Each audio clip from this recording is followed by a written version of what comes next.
How to stop people from sharing a post on Facebook. Hey there, welcome back to the channel, and let's get right into this tutorial.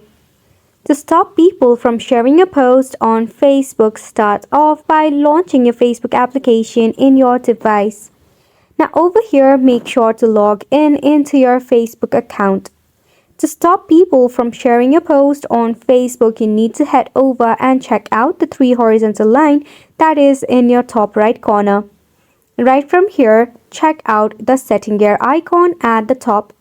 Once you are in the settings and privacy, under tools and resources, check out default audience setting. Then make sure to select on custom and tap on next. Now firstly, you need to ensure that the option who can see a future post is set to only me. This will prevent people to interact with the post such as sharing. Again, make sure that the option allow others to share your public story to their own is toggled off, as well as the real option is toggled off as well. Now by doing this, no one will be able to share your particular post on Facebook. Isn't it simple? So make sure to go ahead and give this a try, and thank you so much for tuning in.